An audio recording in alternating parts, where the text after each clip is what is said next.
Hello everyone, I hope you all are fine.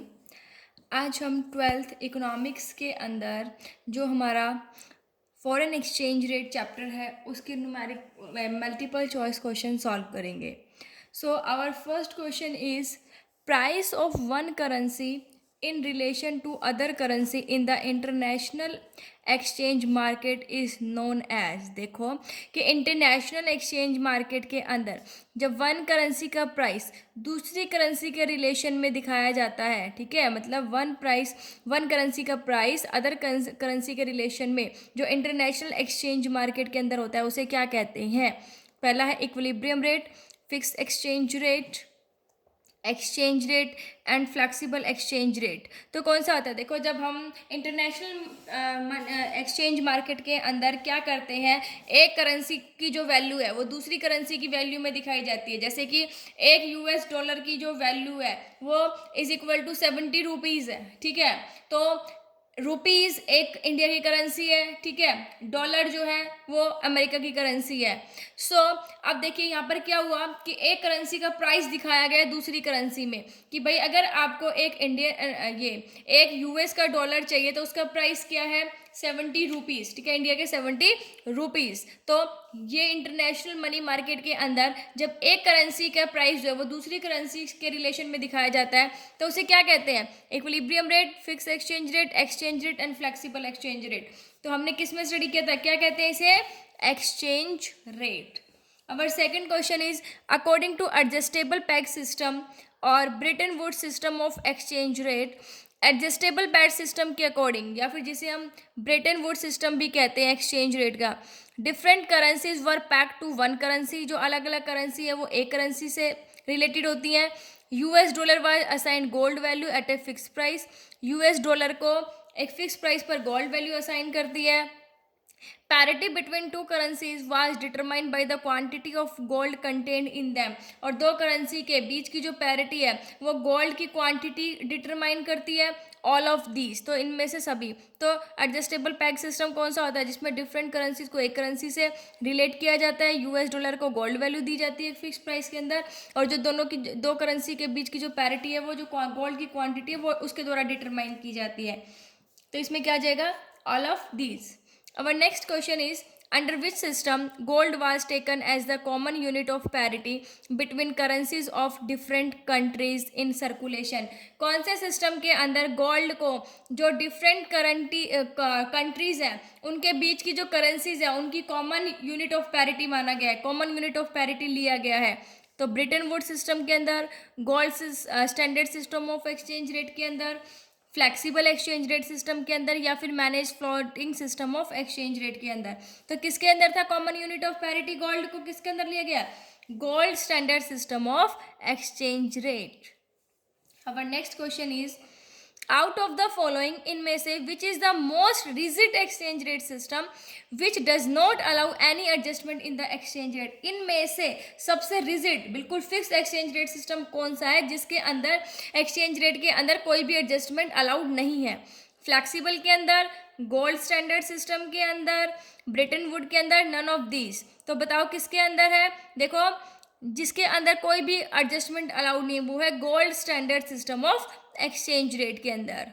Next है the rate which is determined by the government.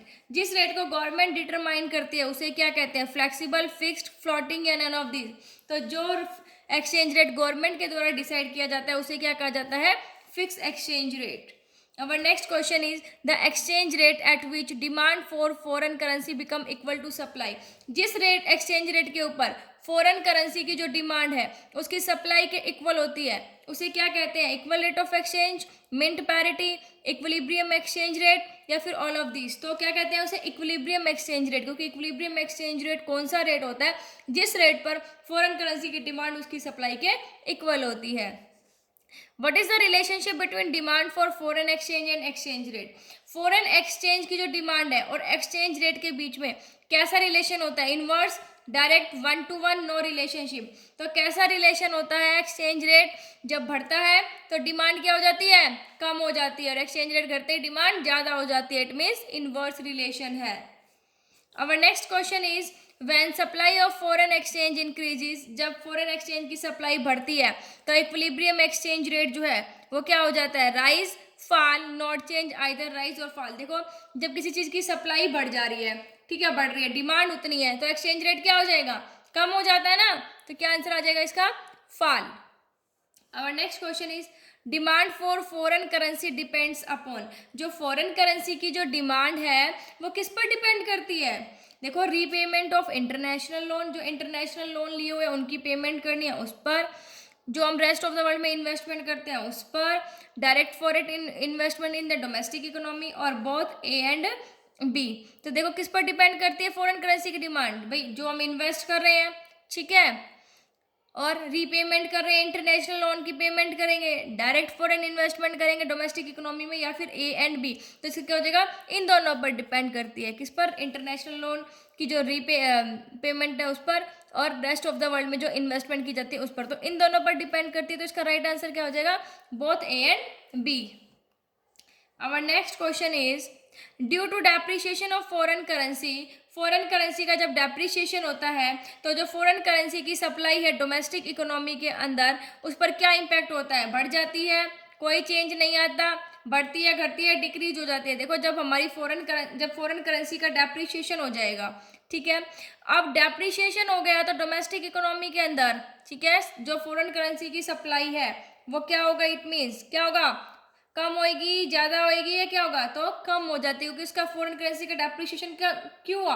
अब देखो उसकी क्या है भाई, उसकी सप्लाई जो है वो ज्यादा हो रही है, ठीक है, जो डिमांड है वो कम है। अब देखो फॉरेन करेंसी का क्या हुआ, डेप्रिसिएशन हो गया, डेप्रिसिएशन हो गया मतलब कि जहां पर हमें $1 को खरीदने के लिए 60 रुपीज देना पड़ता था, अब हम $1 को खरीदने के लिए 50 रुपीज दे रहे हैं, तो फॉरेन करेंसी का डेप्रिसिएशन हो गया, ठीक है, हमारे लिए तो बढ़िया है, हमारी करेंसी की वैल्यू बढ़ गई, लेकिन फॉरेन करेंसी का डेप्रिसिएशन हो गया, इट मींस जो फॉरेन करेंसी की सप्लाई है डोमेस्टिक इकोनॉमी में क्या हो गया, कम हो गई ना भाई, उसकी डिमांड क्या हो रही है, कम हो रही है, सप्लाई ज्यादा हो रही है, उसके लिए उसकी वैल्यू क्या हो गई, कम हो गई, तो उसकी सप्लाई क्या हो जाती है, डिक्रीज हो जाती है।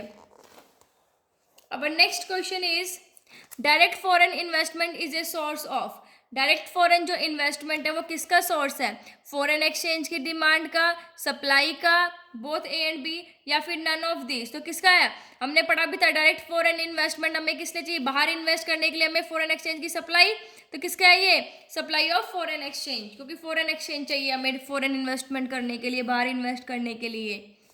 नेक्स्ट है when the exchange rate rises due to manage floating it is called, जब मैनेज फ्लोटिंग की वजह से एक्सचेंज रेट बढ़ता है तो उसे क्या कहा जाता है, डिवैल्यूएशन, एप्रिसिएशन, डेप्रिसिएशन और रिवैल्यूएशन। तो देखो मैनेज फ्लोटिंग की वजह से जब एक्सचेंज रेट बढ़ता है तो उसे हम क्या कहते हैं, सो मैनेज फ्लोटिंग की वजह से जब एक्सचेंज रेट बढ़ेगा तो उसे हम क्या कहेंगे कि क्या हो गया वो, उसका डेप्रिसिएशन, ठीक है। नेक्स्ट है which of the following functions are performed in a foreign exchange market, foreign exchange market के अंदर कौन से फंक्शन परफॉर्म किए जाते हैं, transfer function, credit function, hedging function, all of this, तो हमने पढ़ा था हम ट्रांसफर फंक्शन, क्रेडिट, हैजिंग सभी फंक्शन जो है वो फॉरेन एक्सचेंज मार्केट के अंदर परफॉर्म करते हैं, तो इसका आंसर क्या हो जाएगा, all of this. Hedging is possible in, hedging कहाँ पॉसिबल है, स्पॉट मार्केट के अंदर, फॉरवर्ड मार्केट के अंदर, मैनेज फ्लोटिंग सिस्टम के अंदर, या नन ऑफ दिस। हैजिंग हमने बताया था कि किसमें, फॉरवर्ड मार्केट के अंदर, ठीक है, जो फ्यूचर में हम करेंगे, तो हैजिंग जो है वो फॉरवर्ड मार्केट के अंदर पॉसिबल है। स्पॉट मार्केट कौन सी मार्केट होती है, जहाँ पर करंट ट्रांजेक्शन को हैंडल किया जाता है, forward rate of exchange determine किया जाता है, instant rate of exchange determine किया जाता है, बोथ ए एंड बी। सी, तो देखो spot market at A time मतलब जहाँ पर करंट ट्रांजेक्शन्स हैंडल की जाती है, और जहाँ पर इंस्टेंट की उस टाइम पर क्या रेट ऑफ एक्सचेंज है चल रहा है उसको डिटरमाइन किया जाता है, तो इसके अंदर क्या आ जाएगा, both A and C. Next है फॉरवर्ड मार्केट, कौन सी मार्केट होती है, which handles transactions of foreign exchange mean for future delivery, मतलब जो फॉरेन एक्सचेंज की ट्रांजेक्शन कर रही है फ्यूचर डिलीवरी के लिए, करंट ट्रांजेक्शन को हैंडल कर रही है, करंट और फ्यूचर दोनों को, नन ऑफ दिस। तो देखिए फॉरवर्ड मार्केट वो मार्केट होती है जो कि फ्यूचर डिलीवरीज को हैंडल करने के लिए की जाती है जो ट्रांजेक्शन, तो इसके अंदर क्या आएगा, ए।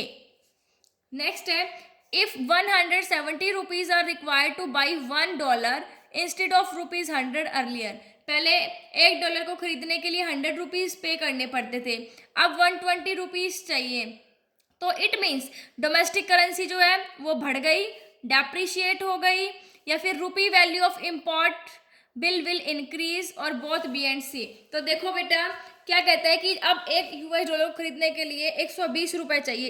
इसका मतलब हमारी जो यहाँ की करेंसी डोमेस्टिक करेंसी है उसको डेप्रिशिएशन हो गया, कि हमारी जो वैल्यू है वो कम होगी। मतलब जब हम पहले 100 रुपए दे रहे थे एक यूएस डॉलर को खरीदने के लिए, अब हमें 120 रुपए देने पड़ेंगे। तो डोमेस्टिक करेंसी का डेप्रिशिएशन भी हो सकता है, और हो सकता है जो इंपोर्ट बिल की रुपी वैल्यू है वो बढ़ गई हो, ठीक है, वो बढ़ गई हो।